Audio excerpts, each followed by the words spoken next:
پختگی کا اندازہ اس بات سے لگایا جا سکتا ہے کہ 30 سال کی عمر میں ہی ان کی شوگر ڈائگنوز ہو گئی، ڈائبٹی ڈائگنوز ہو گئی۔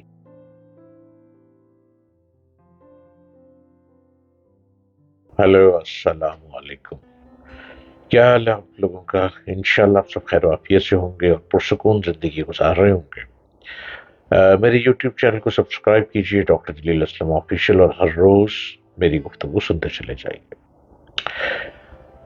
بیماری زندگی میں آ ہی جاتی ہے، اور جب بیماری آئے اور وہ ٹل بھی جاتی ہے، ختم بھی ہو جاتی ہے، لیکن اپنی صحت کا خیال رکھنا بہت ضروری ہے۔ کچھ بیماریاں ایسی ہوتی ہیں جو شاید زندگی کا حصہ بن جاتی ہیں اور وہ چاہتی دکھائی نہیں دیتی، لیکن بہتری کی طرف کام چلتا رہتا ہے۔ ڈائبٹی ایک ایسی بیماری ہے کہ جن کو ڈائبٹی ہوئی، بہت سے لوگ تو اپنے آپ کو بیکار کر بیٹھے۔ وہ سمجھتے ہیں کہ ڈائبٹی ہو گئی تو بس اب ہم دنیا میں کوئی کام نہیں کر پائیں گے اور یہ بیماری ہمیں کچھ بھی نہیں کرنے دے گی۔ لیکن یہ بات غلط ہے۔ ڈائبٹی اگر ہو جائے تو اس میں میڈیسن کے ذریعے آپ اس کو کنٹرول کر سکتے ہیں، لیکن اپنی زندگی کی، روزمرہ زندگی کی معمول کو ختم نہیں کر سکتے۔ ایکسرسائز، ورزش یہ آپ کو بہتر کرتی ہے۔ پاکستان کے بہت خوش لباس کریکٹر وسیم اکرم، ان کو بھی ڈائبٹی ہو گئی، لیکن انہوں نے ہمت نہیں ہاری۔ آپ دیکھیں وسیم اکرم کو دیکھ کر لگتا ہے کہ کیا وہ شوگر پیشنٹ ہے؟ بالکل بھی نہیں۔ وسیم اکرم نے ایسی کرکٹ کھیلی ہے جس کی شائقین کو خواہش تھی۔ گیند پر گرفت سے انہیں رفتار اور سوئمنگ کو، جو سوئنگ ہے، سوئنگ کو قابو کرنے کا حیرت انگیز فن آتا ہے۔ ایک ہی ایکشن میں تیز رفتاری سے وکٹ کے دونوں طرف بال کرنے کا فن سوئنگ کے سلطان کو دنیا کے عظیم ترین بالرز کی فہرست میں شامل کرتا ہے۔ انہوں نے اپنے ٹیسٹ کریئر کے 104 میچوں میں سے 414 وکٹیں حاصل کی۔ ان کی بہترین پرفارمنس 1994 میں ویلنگٹن میں نیوزی لینڈ کے خلاف تھی، جب انہوں نے ایک اننگز میں 139 رنز کے بدلے میں 7 وکٹیں حاصل کی، جبکہ انہوں نے 356 ون ڈے میچوں میں کل 502 وکٹیں اپنے نام کی ہیں۔ اور وسیم اکرم ڈائبٹی پیشنٹ ہوئے، لیکن بالکل بھی نہیں لگتا انہوں نے اپنے آپ کو ریکور کر لیا۔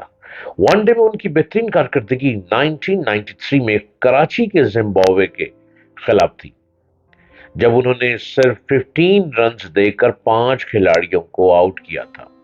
1992 کے کرکٹ ورلڈ کپ کے فائنل میں ان کی تباہ کن بالنگ اور گھومتے ہوئے یارکرز نے ایک طرف تو مخالف ٹیم کی کمر توڑ دی، تو دوسری طرف انہیں کرکٹ کے شائقین میں غیر معمولی مقبولیت دلا دی۔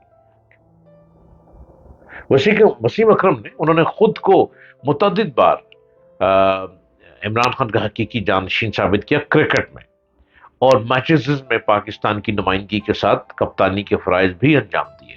1999 میں پیدا ہونے والے میچ فکسنگ کے تنازع سے وسیم کے کریئر پر اثر پڑا اور ان کی شہرت کو نقصان پہنچا، لیکن اس سے ان کی کارکردگی میں کوئی فرق نہیں آیا۔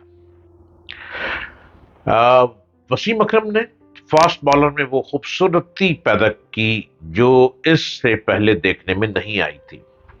یقیناً یہ بات کوئی نہیں جانتا ہوگا کہ 3 جون 1966 کو لاہور میں پیدا ہونے والا لڑکا ایک دن دنیا کرکٹ کا سب سے زیادہ تباہ کن بالر ثابت ہوگا۔ وسیم اکرم کا جنم ایک بہت مڈل کلاس گھرانے میں پیدا ہوا، اور ابتدائی تعلیم کے لیے انہیں لاہور کے کیتھیڈرل اسکول میں داخل کروا دیا گیا۔ وسیم ان دنوں ظہیر عباس، آصف اقبال اور مشتاق محمد کو دیکھا کرتے تھے۔ انہیں بھی کرکٹ سے لگاؤ ہو گیا، اور وہ 12 سال کی عمر میں اپنے اسکول کی ٹیم کے بالر اور بیٹنگ اوپنر تھے۔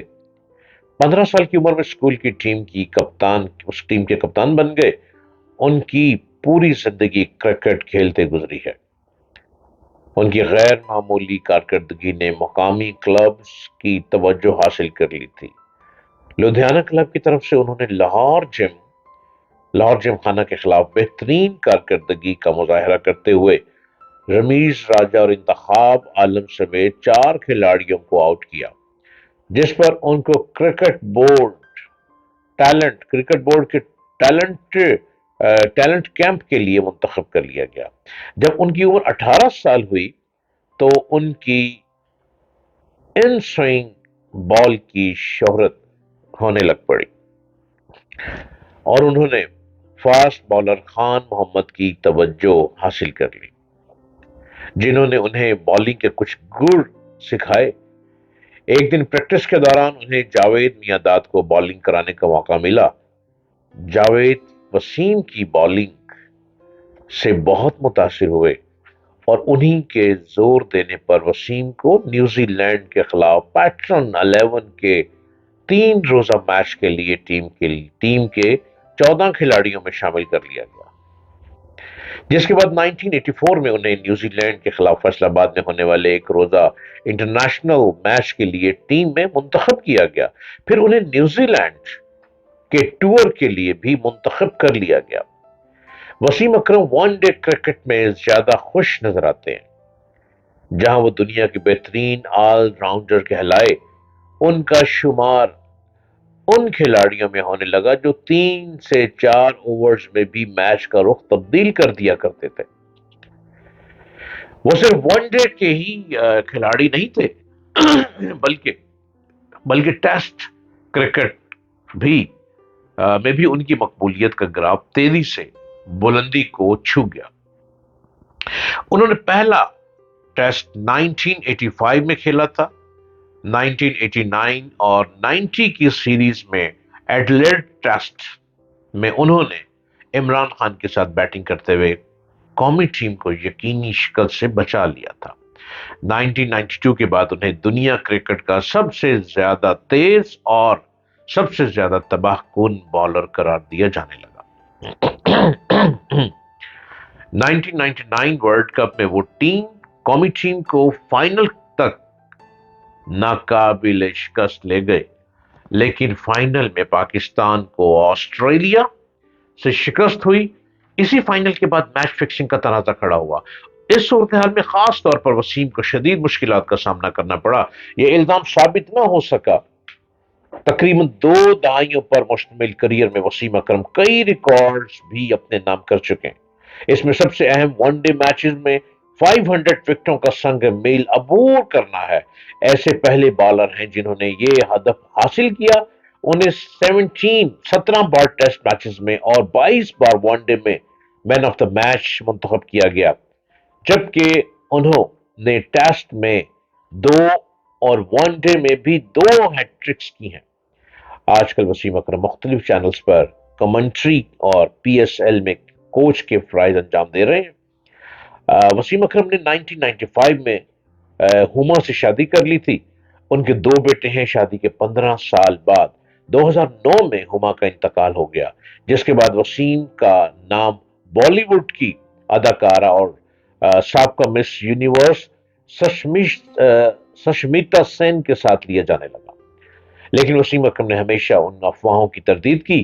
2011 میں وسیم کی ملاقات آسٹریلین خاتون شنیرا تھامس سے ہوئی اور 2 سال بعد وہ شنیرا کے ساتھ شادی کے بندھن میں بندھ گئے. وسیم اکرم پختہ ارادوں کے مالک ہیں. ان کے ارادوں کی پختگی کا اندازہ اس بات سے لگایا جا سکتا ہے کہ 30 سال کی عمر میں ہی ان کی شوگر ڈائبٹی ڈائگنوز ہو گئی، جس کے بعد نہ صرف یہ کہ انہوں نے اپنے کھیل کو متاثر نہیں ہونے دیا، بلکہ وہ اپنی فٹنس برقرار رکھ کر عموماً شوگر کو اب تک شکست دیتے آ رہے ہیں. اگر یہ کہا جائے کہ وسیم اکرم ان لوگوں کے لیے حوصلے کی مثال ہیں جو اپنی بیماری کی وجہ سے مایوس ہو جاتے ہیں تو غلط نہ ہوگا.